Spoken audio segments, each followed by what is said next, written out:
savez, l'invité de l'extra interview n'appartient pas au monde du cinéma ou de la série, mais il en est fan.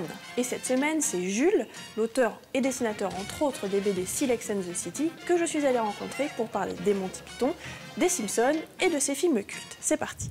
Et ça se passe chez lui. Jules aime tellement les séries que la BD Silex and the City a été adaptée pour la télé. Nous sommes en moins 40 000 avant Jésus-Christ. Toute la planète semble obéir aux lois de la sélection naturelle. Toute, non, une vallée résiste encore et toujours à l'évolution. C'est quoi les séries télé qui vous inspirent ? En fait, déjà, il y a des grands ancêtres, à commencer par tous les programmes télé des Monty Python. Toutes les petites pastilles qu'ils avaient qui étaient vraiment à hurler de rire. Il y a un autre album que j'avais fait qui s'appelle La Planète des Sages, où c'est en gros une encyclopédie de philosophie en BD. Et là, pour moi, il y avait un grand modèle des Monty Python, c'était le match de foot des philosophes, où il y avait Kant, Schopenhauer, Nietzsche, les Allemands d'un côté, et les Grecs de l'autre, Aristote, Platon, comme ça, c'était les deux équipes qui jouaient. Et puis, dans le genre transposition historique, les Monty Python, il y avait le film Sacré Graal, au Moyen-Âge, ou encore plus drôle, Le sens de la vie, qui se passait à l'époque biblique. Ensuite, dans les séries d'animes, évidemment, les Simpsons, c'est le temple absolu de toute l'animation pour adultes, de tout cet humour grinçant. Mais bon, je suis aussi vachement friand de South Park et de la force avec laquelle ils peuvent aborder les trucs vraiment frontalement. Et ce que je trouve fou pour les Simpsons, qu'ils soient sur la Fox, par exemple, qui est quand même la chaîne conservatrice de la droite américaine, ou South Park, qui puisse être diffusé vraiment dans tous les États-Unis, alors qu'ils font des trucs qui devraient les mener au bûcher dans pas mal d'États. Pour moi, c'est vraiment un modèle de constance dans la satire.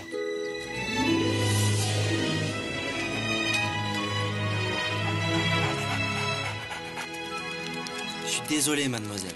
Excusez-le, il est tout jeune, il est un peu foufou. Non, c'est votre crocodile? Oui, je l'ai domestiqué moi-même.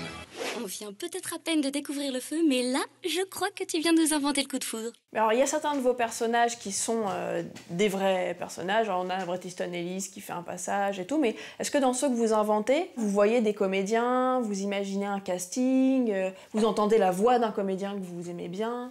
Au départ, quand il s'est agi de choisir les voix des personnages principaux de Silex, qui sont des personnages de pure fiction, tous les personnages de la famille, j'avais des références de voix, de tonalité, de style. Je disais Blog.com, c'est un peu un genre de Jean-Pierre Bacry, par exemple.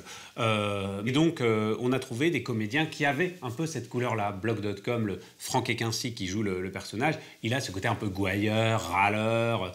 Et pour la mère, Spam.com, je me rappelle avoir écrit sur une petite feuille une indication en disant ce serait, je dirais, un mélange de Catherine Deneuve et de prof de maths.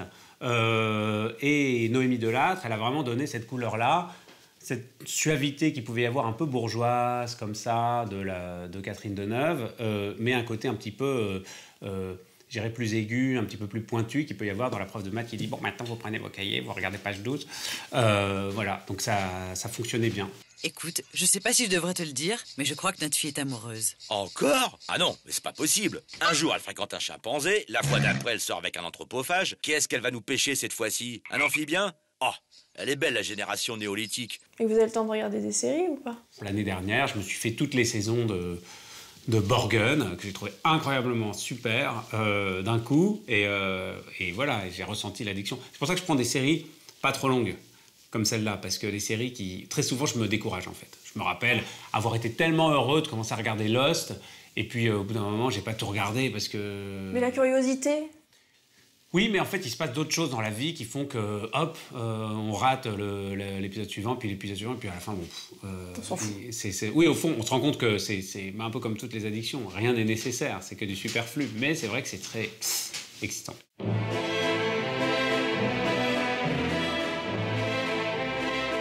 Un élu du peuple et surtout un ministre doit être cohérent et ses paroles conformes à ses actes. T'es jamais là, merde! Ce qui m'a frappé, c'est de voir en vous une femme avec de fortes convictions. Où sont-elles passées? Comment peux-tu te regarder dans le miroir, madame le Premier ministre? Enfin, dans quel monde tu vis? Tu peux me dire? Nous avons divorcé. L'Express demande s'il n'est pas plus facile pour une femme de mal faire son boulot. C'est un cauchemar. C'est de la politique, ma petite Birgit. Non, ce n'est pas de la politique, c'est de la manipulation. Et votre sens du cadre, vos plans, votre façon de placer vos dessins et tout. Est-ce que ça vous vient aussi de ce que vous avez vu au cinéma? Est-ce que vous repensez des fois à des scènes en vous disant « Ah, ça c'était hyper beau, je vais me reproduire un truc qui ressemble, je vais me faire un petit plaisir ». Ah oui, très souvent il y a même des parodies de plans entiers, de choses qui se passent, mais ça peut être du coup du Hitchcock ou du Bergman, aussi bien que par exemple des trucs comme Rec, les films d'horreur. Oui, il y a plein de petits clins d'œil graphiques à des choses existantes. Des films de vampires, ça peut être... et puis évidemment, quand je fais James Bond, des choses comme ça, on essaie de retrouver à chaque fois la couleur et la façon de fonctionner de chaque image, parce qu'évidemment, elles sont pas gaulées de la même façon. Et votre rapport au cinéma, c'est quoi? Est-ce que vous alliez au cinéma avec vos parents? Est-ce que vous avez commencé à y aller quand vous étiez ado avec votre argent de poche? Le cinéma, avant tout, c'était le cinéma à la télé. C'était la dernière séance avec Eddie Mitchell, c'est-à-dire la culture cinéphilique des westerns, aux grands films hollywoodiens, de Bogart, Autant en emporte le vent, Cécile B2000, les Péplums, les choses comme ça. Je les ai vus à la télé, avant tout. Ensuite, moi, j'allais au cinéma voir les Walt Disney avec mes parents. Et puis ensuite, je suis arrivé au moment où je pouvais aller au cinéma tout seul. C'était la fin des Louis de Funès, genre La Soupe aux choux, les films avec Belmondo, ce genre de trucs. L'As des As. Je me rappelle, je devais aller vers l'âge de 12 ans, aller tout seul au cinéma voir L'As des As, quoi. Donc c'était cette période-là. Et puis en plus, ensuite, voilà, j'ai plongé un petit peu dans tout ce qui s'est créé par la suite. Et je continue à être, à fréquenter beaucoup les cinés. Ouais, alors, vous allez me trouver curieuse, je suis désolée, on vous attendait, on traînait comme ça. Donc j'ai jeté un petit coup d'œil à vos DVD, et il y a un de vos DVD, dessus il y a un numéro, et je me suis demandé si vous alliez au vidéoclub. Oui, j'ai un vidéoclub, moi, que je fréquente, qui s'appelle le Vidéoclub de la Butte, qui est rue Lamarck, comme ça, ils ont tous les vieux films, tous les trucs comme ça, et tout d'un coup, quand j'ai une espèce de pulsion de voir La Chèvre ou Rabbi Jacob à minuit, c'est ouvert et je peux y aller. C'est ouvert à minuit? Oui, ça ferme très tard, dans la semaine. Ça doit fermer vers minuit, quoi, en gros. Mais on peut vraiment se dire, à 11h, on a envie de voir un film, on a mangé un morceau. Et, donc oui, je fais partie des gens qui vont au vidéoclub. Je ne maîtrise pas complètement les trucs de VOD et tout. Je pense que je vais y venir, mais je suis super low-tech. Moi, je suis resté en moins 40 000. Oui, Bon, alors, puisqu'on est dans la curiosité aussi, quand on est arrivé sur cette table, il y avait l'officiel des spectacles. Ah oui, et alors là... Ça mais voilà, c'est marrant parce que j'ai dit, l'autre jour, en l'achetant, j'ai dit au kiosquier, mais je dois être le dernier humain à acheter l'officiel des spectacles.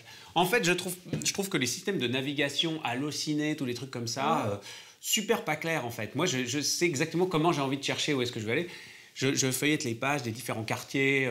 En fait, en gros, à chaque fois que je tourne une page, je dis ouais, c'est un tel quartier. Alors pour moi, je visualise à la fois le café où je peux aller avant ou après le ciné, ou les potes qui habitent dans le coin. En fait, ça vous permet d'en faire un peu un voyage, quoi. Votre passage au cinéma, c'est tout un ensemble. Non, mais surtout, c'est-à-dire qu'au fond, ensuite, il y a l'officiel des spectacles qui traîne sur la table pendant toute la semaine. Et en fait, c'est à chaque fois comme une espèce de petit réveil qui me dit ah, mais au fait, tu pourrais aller au cinéma. Et du coup, je feuillette l'officiel ou en bouffant un truc. Et je me dis, ah ouais, tiens, si j'allais là, qu'est-ce qu'il y a? Ah oui, il y a une séance. Alors que finalement, j'allumerais pas l'ordi ou je regarderais pas mon téléphone direct pour... il faut d'abord qu'il y ait une envie préexistante d'aller au cinéma et ensuite je vais regarder. Alors que là, l'officiel, ça suscite l'envie d'aller voir les films. Et ça, c'est assez appréciable. On s'en rend pas toujours compte. Nous laissons Jules feuilleter l'officiel et vous rappelons que le tome 5 de Silex and the City vient tout juste de sortir.